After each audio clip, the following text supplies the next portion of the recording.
पहले आप यह तकरीर सुनिए, बहुत ही इमोशनल तकरीर है, सुनकर रुलाई आ जाएगी। जिस मौत से तुम भाग रहे हो, जिस मौत से तुम पीछा छुड़ा रहे हो, जिस मौत से तुम बचना चाहते हो, जिस मौत से तुम बचना चाहते हो, फ़इन्नहु मुलाक़ीकुम, वो मौत तुमसे मुलाकात करके रहेगी, वो मौत तुम्हें आकर रहेगी। यहां कुरान ने एक बड़ा प्यारा लफ्ज इस्तेमाल किया है, बहुत प्यारा वर्ड इस्तेमाल किया है, मुलाकात का।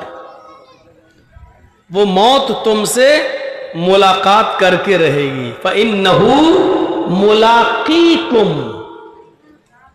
मुलाकात किसको कहते हैं? आपकी हमसे मुलाकात हुई, हमने आपसे हाथ मिलाया, आपने हमसे हाथ मिलाया, हमने आपको हक किया, आपने हमको हक किया, हम आपके गले लगे, आप हमारे गले लगे, आपने मेरी आंखों में आंखें डाली, मैंने आपकी आंखों में आंखें डाली, आप मुझे देखकर मुस्कुराए, मैं आपको देखकर मुस्कुराया, इसका नाम है मुलाकात। कैसे हैं? ठीक है, खैरियत? ये कहलाती है मुलाकात। और अल्लाह ने कहा है ये मौत जिससे तुम भाग रहे हो, ये मुलाकात करके रहेगी।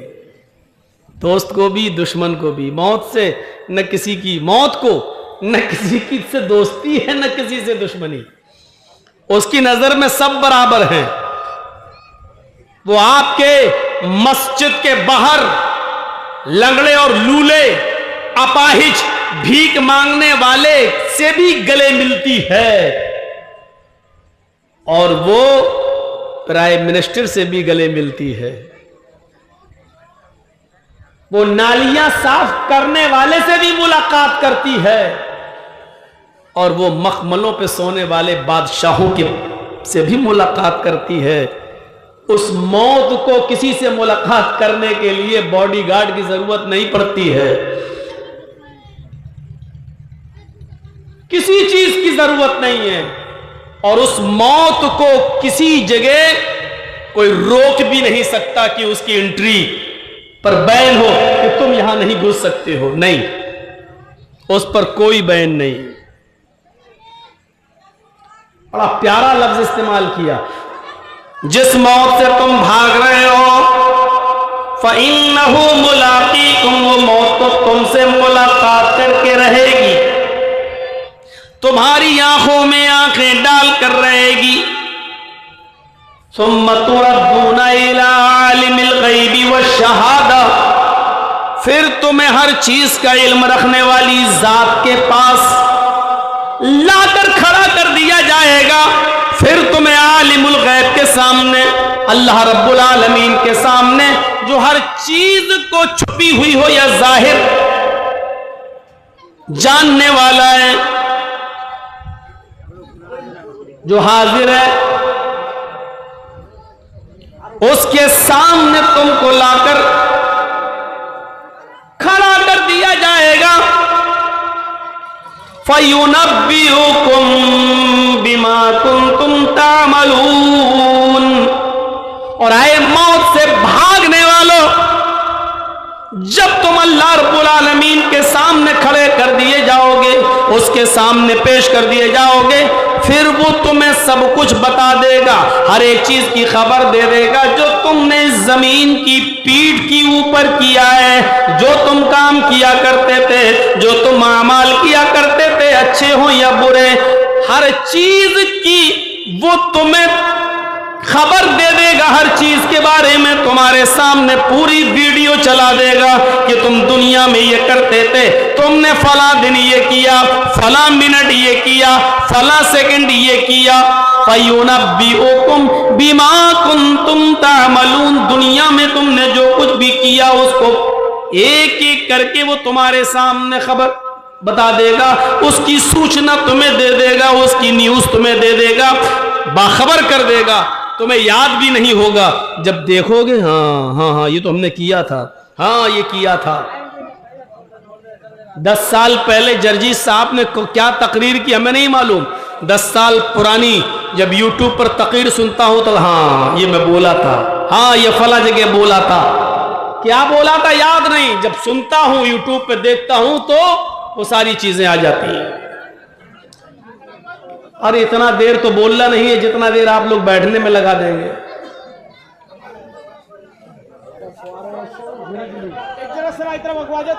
नहीं देखिए 10 बजे तक इन लोगों का पता नहीं था और अब आए तो सब घुसते हुए चले आए।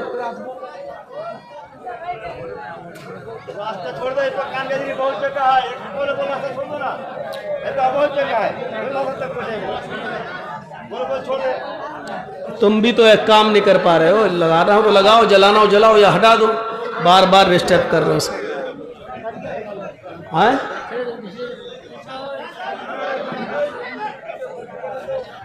इसको लगाइए, जल्दी करो भाई, जिसको जहां जगह मिल जाए बैठ जाओ ना, बाद में आएंगे और आगे बैठना चाहेंगे।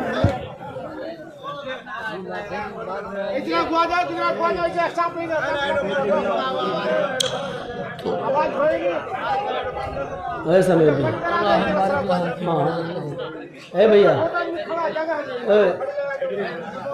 डिस्टर्ब मत करवाओ जल्दी। तुम सबसे ज्यादा तेज बोलते हो।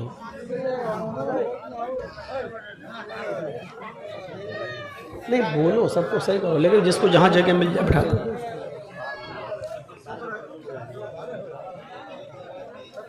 क्या हुआ, नहीं हो रहा? ये जो क्या हुआ रे, फ्यूज हो गया। अच्छा चलो ठीक।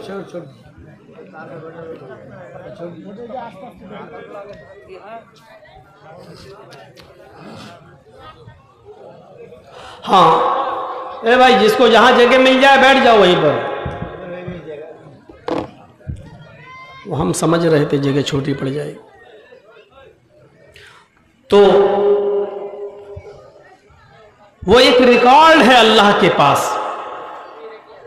हर चीज को वो सामने रख देगा। फयुनब्बिउकुम बिमा कुंतुम तामलून। तो इतनी देर जो मैंने आपके सामने अभी तक जो लेक्चर दिया है, जो बोला है, उसका खुलासा ये है, उसका एसेंस, उसका निचोड़ ये है कि ये दुनिया दारुल अमल है। यहां जो हम बोएंगे उसको काटना है। और दूसरी चीज ये पता चली कि हम कितना भी भाग लें, मौत से ज्यादा तेज स्पीड से हम नहीं भाग सकते। जहां जाएंगे मौत हमें वहां पर पहले से पहुंची हुई मिलेगी। और उसी को अल्लाह ने कुरान में कह दिया कि जिस मौत से तुम भाग रहे हो वो मौत तो तुमसे मुलाकात करके रहेगी। कुछ ज़ाब्ते बताए, उनको आज समझ लीजिएगा। और आज मैं आप सबको एक दुआ सिखलाता हूं, वो दुआ यहां से याद करके उठिएगा। बहुत प्यारी दुआ है। जब किसी का इंतकाल हो जाता है और आपको खबर मिलती है कि फला का इंतकाल हो गया, तो हम और आप क्या पढ़ते हैं? इन्ना लिल्लाहि व इन्ना इलैहि राजिऊन। इस दुआ को याद करिए। न याद हो तो और सुनिए,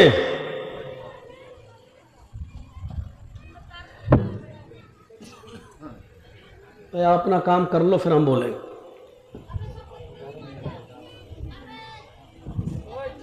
हम तो समझते थे कि बिहारी बदनाम है, बंगाल तो उसका भी बाप निकला।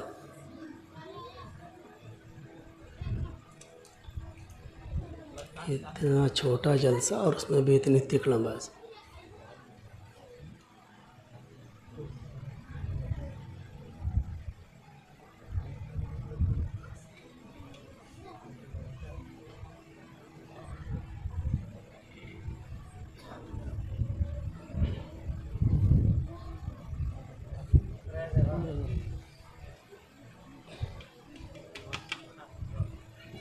अब ठोकने की क्या ज़रूरत थी?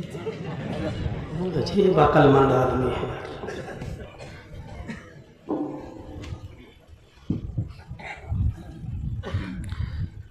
तो ये दुआ है तो बहुत छोटी, लेकिन बहुत कीमती दुआ है। आज थोड़ा सा समझने की कोशिश कीजिएगा। छोड़ दीजिए कि कोई जलसा हो रहा है, क्योंकि जलसे का मौका नहीं है। कुछ चीज़ें आज समझाना चाहता है, समझने के अंदाज। समझ लो कि एक उस्ताद पढ़ा रहा है और आप हमारे शागिर्द हैं, कुछ सीखने आए हैं। आज उस अंदाज से कुछ गुफ्तगू को सुन लीजिए।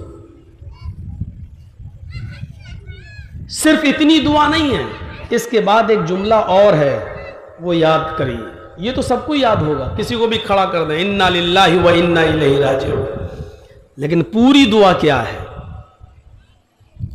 जब किसी की खबर की इतला मिले तो दुआ ये पढ़ना चाहिए, इन्ना लिल्लाहि व इन्ना इलैहि राजिऊन। जब अपना कोई करीबी आदमी इंतकाल कर जाए,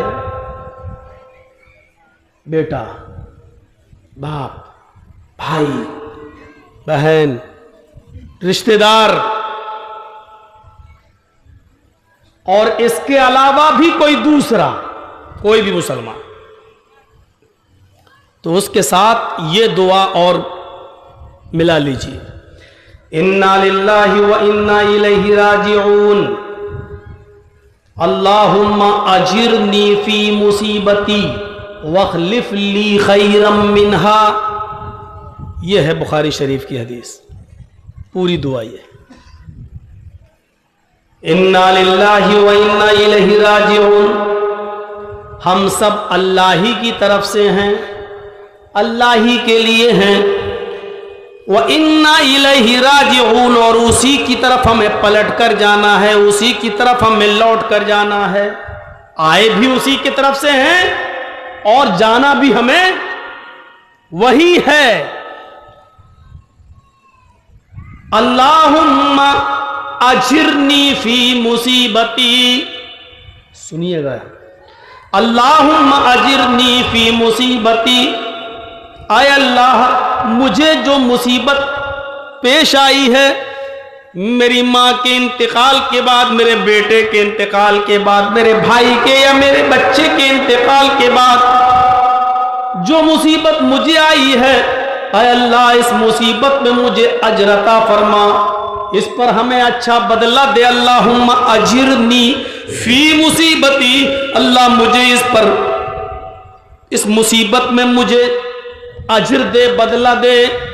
वखलिफ ली खैरम मिन्हा, और जो तूने मुझसे छीना है, जो तूने मुझसे लिया है, वखलिफ ली खैरम मिन्हा, आय अल्लाह मुझे तू उससे अच्छा नेअमल बदल अता फरमा, मुझे उससे अच्छी चीज अता फरमा, मुझे उससे अच्छी चीज दे दे।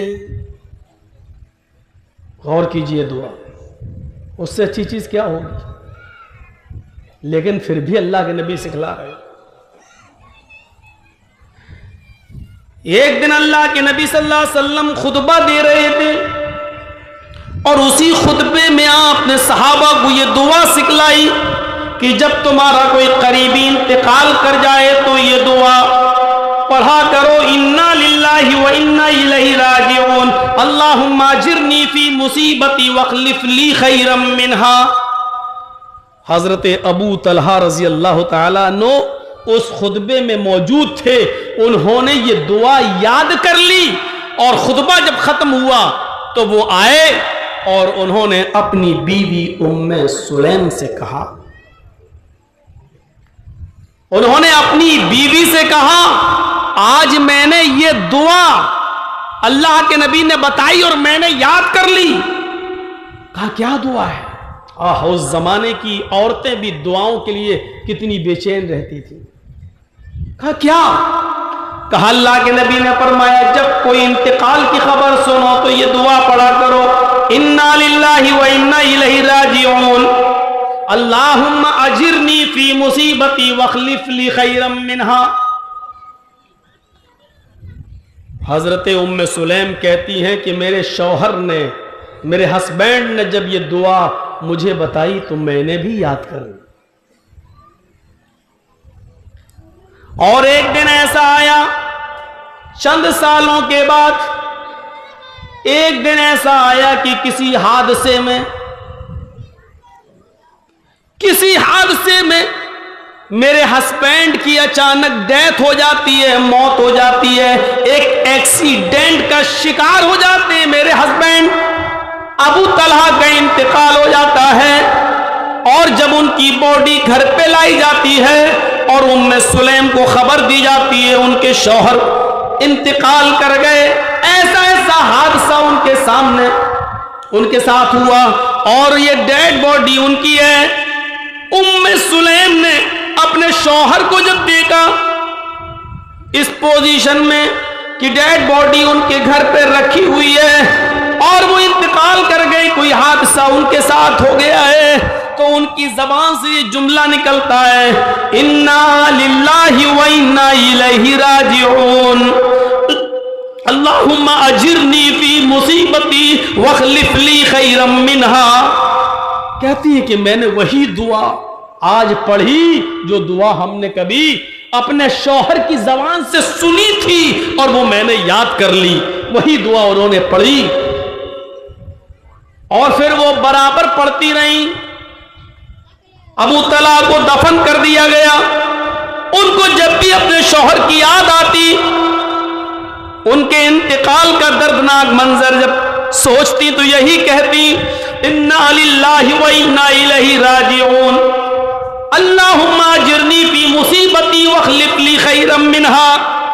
अल्लाह मुझे मेरी इस मुसीबत में अजर अता फरमा और उससे बेहतर हमें जो तूने छीना है, जो तूने लिया है, तू मुझे उससे बेहतर अता फरमा, उससे अच्छा बदला हमें दे, उससे अच्छी चीज तू हमें दे। उम्मे सुलैम कहती हैं कि एक दिन मैं सोचने लगी ऐसा कैसे हो सकता है, मेरे शौहर से अच्छा भला और कौन हो सकता है। इतना लाडो प्यार करने वाला मेरा आदमी चला गया और मैं अल्लाह से ये दुआ मांग रही हूं कि अल्लाह मुझे मुसीबत में सब्र की तौफीक अता फरमा, अजर अता फरमा और जो तूने छीना है उससे बेहतर अता कर, उससे बेहतर चीज हमें दे दे। भला मेरे शौहर से बेहतर कौन हो सकता है। फितरी चीज है, सोच उनकी सही है। फरमाती हैं मेरी इद्दत के दिन खत्म हुए, शौहर के इंतकाल के बाद जो बीवी 4 महीने 10 दिन की इद्दत गुजारती है अरबी तारीख के हिसाब से, और तरीक़ा आपको मालूम है, अगर मगरिब की अजान से पहले किसी का इंतकाल होता है तो वो दिन भी जोड़ा जाएगा। मसलन किसी शख्स का इंतकाल 6 बजे होता है शाम को और अजान हो रही है 6:10 पर, तो आज का दिन जोड़ा जाएगा और उसको पहला दिन माना जाएगा। लेकिन अगर किसी का इंतकाल मगरिब की अजान के बाद होता है, आज कौन सा दिन है, जुमेरात, मगरिब की अजान के बाद अगर किसी का इंतकाल होता है तो जुमेरात का दिन नहीं जोड़ा जाएगा, जुमा जोड़ा जाएगा, क्योंकि अरबी के हिसाब से तारीख सूरज गुरूब होने के बाद चेंज हो जाती है। अगर आज किसी का इंतकाल होता है और मगरिब के बाद होता है तो जुमेरात नहीं जोड़ी जाएगी बल्कि जुमा जोड़ा जाएगा। जुमा शनिचर, यहां से 4 महीना 10 दिन गुजारेगी और जैसे ही 4 महीना 10 दिन अरबी के हिसाब से होंगे, मगरिब की अजान होते ही उसकी इद्दत खत्म हो जाएगी और मगरिब की अजान के बाद, नमाज के बाद वो अपनी इद्दत से निकल जाएगी। और अगर मगरिब की अजान से पहले किसी का इंतकाल होता है, जैसे आज जुमरात है, मगरिब से पहले किसी का इंतकाल हुआ तो आज का दिन भी जोड़ा जाएगा। जुमरात, जुमा, कल दूसरा दिन, परसों तीसरा दिन, ऐसे। यही अकीके का मामला है। कोई बच्चा मगरिब से पहले पैदा होता है तो वो पहला दिन माना जाएगा, मगरिब के बाद पैदा होता है तो दूसरा दिन पहला दिन माना जाएगा। इस सिस्टम को याद रखिएगा। तो कहती हैं उम्मे सुलैम कि मेरे शौहर के इंतकाल के बाद जैसी मेरी इद्दत पूरी हुई, 4 महीने 10 दिन की इद्दत पूरी हुई, तो अचानक मुहम्मदुर रसूलुल्लाह सल्लल्लाहु अलैहि वसल्लम ने मेरे दरवाजे को दस्तक दी। दरवाजा खटखटाया, मैंने दरवाजा खोला, सामने जनाब मुहम्मदुर रसूलुल्लाह थे। मैंने कहा अंदर आइए, तशरीफ लाए। मेरे पास चमड़ा जो होता है, आप लोग तो अच्छी तरह जानते हैं, चमड़े का तो कारोबार भी यहां होता है। चमड़े की खाल का बना हुआ तकिया रखा हुआ था, पिल्लो। मैंने उसके अंदर खजूर के पत्तों की छाल भरी हुई थी। मैंने वो पिल्लो, मैंने वो तकिया मैंने अल्लाह के नबी को दे दिया और आप उसके ऊपर ऐसे हाथ रखकर यूं बैठ गए। और अबू तलहा के इंतकाल पर मुझे सब्र की तलकीन करने लगे। चूंकि इद्दत के दिन मेरे गुजर चुके थे, इसलिए फरमाया, ऐ उम्मे सुलैम, मैं तुम्हें निकाह का पैगाम देने आया हूं। मैं चाहता हूं कि तुम्हारी बकिया उम्र ऐसे क्यों गुजरे, मैं तुमसे निकाह करना चाहता हूं। मेरी ख्वाहिश है कि मैं तुमसे शादी करूं। तुम सोच लो, गौर कर लो, तुम इस बारे में क्या कहती हो। उम्मे सुलैम का जवाब, ऐ अल्लाह के नबी, ऐसी बदनसीब औरत कौन हो सकती है कि आप जिसको निकाह का पैगाम दें और वो उसको रिजेक्ट कर दे। वो बदनसीब ही होगी। लेकिन मेरे साथ कुछ परेशानियां हैं, उन परेशानियों को पहले मैं शेयर कर देती हूं, आपको बता देती हूं। मेरी इन परेशानियों को सुन लीजिए, उसके बाद अगर आपकी तबीयत हो तो निकाह कीजिएगा, वरना नहीं। मेरी पहली परेशानी यह है कि मैं शौकनों के मामले में बड़ी खुददार हूं। आपकी पहले से और बीवियां मौजूद हैं, आप एक निकाह मेरे साथ भी करेंगे। मैं शौकनों की बदतमीजी बर्दाश्त नहीं कर सकती। मैं इस मामले में बड़ी खुददार हूं, बड़ी गैरतमंद हूं। मैं बर्दाश्त नहीं कर सकती हूं कि मेरे बारी में या मेरे टाइम पर किसी दूसरी बीवी आपको डिस्टर्ब करे, बुलाए, या मेरी उनसे कुछ तू मैं हो जाए। मैं इस सिलसिले में बड़ी गैरतमंद औरत हूं, खुददार औरत हूं। आपने फरमाया ठीक है, दूसरी कोई और परेशानी हो तो बताओ। कहती है कि दूसरी परेशानी एक और यह है कि मैं अब उम्र के उस हिस्से को पहुंच चुकी हूं कि एक शौहर को अपनी बीवी से खास तौर पर प्यार और मोहब्बत जो चाहिए होती है, और एक शौहर को, एक पति को, एक हस्बैंड को अपनी पत्नी से जिस चीज की आरजू होती है, शायद मैं उम्र के उस हिस्से को पहुंच चुकी हूं कि मैं आपकी हर वक्त, आपकी हर आरजू को मैं पूरा न कर सकूं। आपने कहा अच्छा, और कोई प्रॉब्लम? कहा एक प्रॉब्लम और है। का क्या? का एक प्रॉब्लम एक और जो है वो ये है कि अबू तलहा जो इंतकाल कर गए हैं, उनके बच्चे हैं छोटे छोटे, जिनकी किफालत की जिम्मेदारी मेरी है। मैं आपसे निकाह कर लूं तो इन छोटे छोटे मासूम बच्चों का क्या होगा?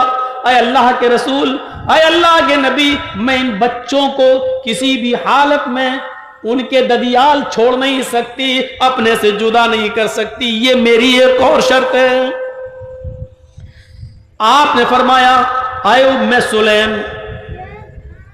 पहली चीज रही शौकनों की खुददारी और गैरत वाली, तो मैं अल्लाह से दुआ करूंगा, अल्लाह ताला तुम्हारे दिल में हमदर्दी पैदा कर देगा।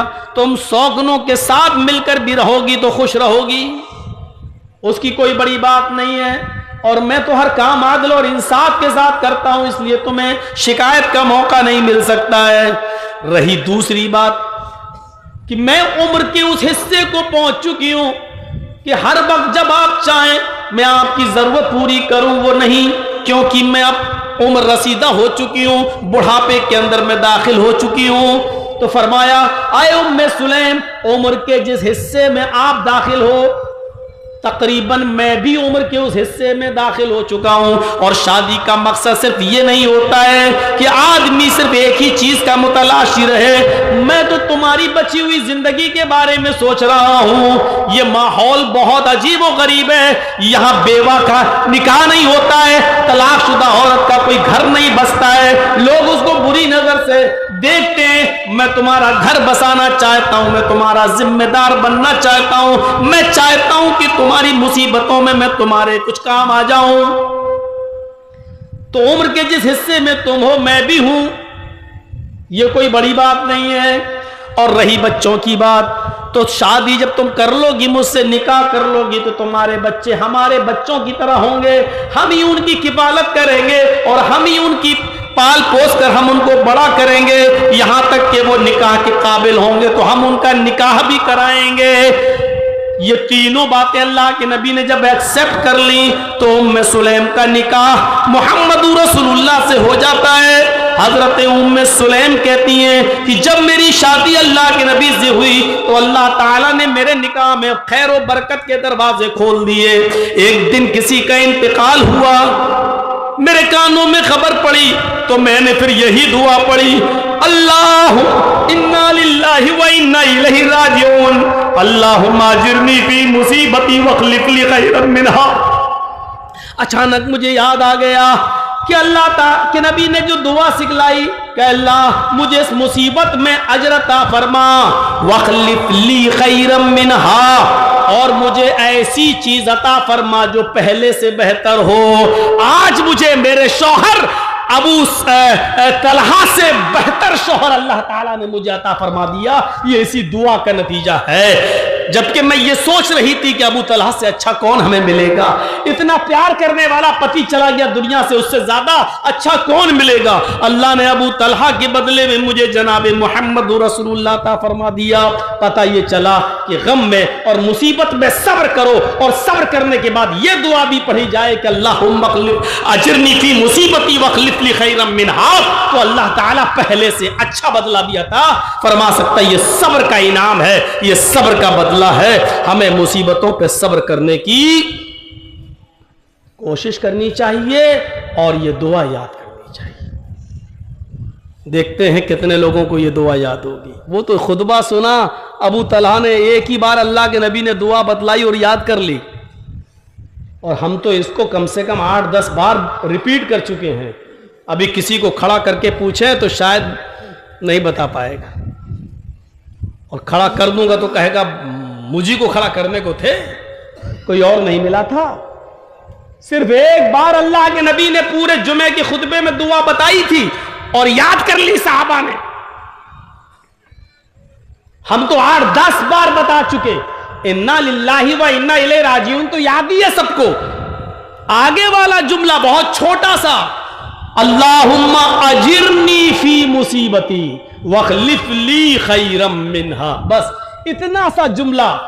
ये अभी याद करने में लगता है कि अगर हम किसी जलसे में आऊं आपके यहां, जैसा कि लोग टाइम मांग रहे हैं दिसंबर का, अगर उस वक्त भी आकर पूछेंगे तो शायद याद नहीं होगी, क्योंकि आज यहां से हटने के बाद हम भूल जाएंगे।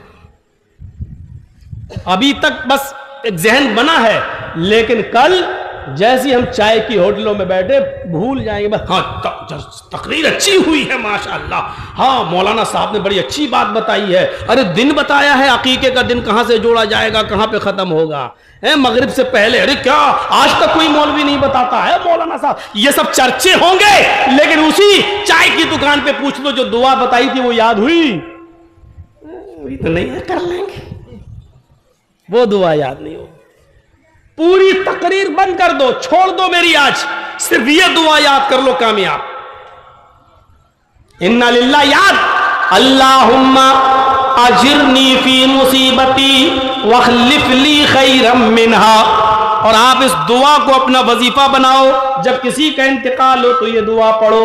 फिर देखो अल्लाह रब्बुल आलमीन उससे सब्र के साथ अपने बेटे के इंतकाल के बाद फिर और खिलौने अब कौन खेलेगा, ये औरतें ज्यादा कमजोर दिल की हो, बाल खोल के दुपट्टा फेंक के नोचती अब क्या होगा, और उसके बाद दूसरे दिन कहें अल्लाह माजिरनी फी मुसीबती वखलिफ ली खैरा मिन्हा।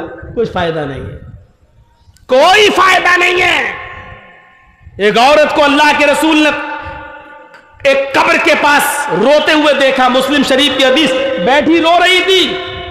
आपने कहा क्या हुआ? कहा मेरा बेटा मर गया।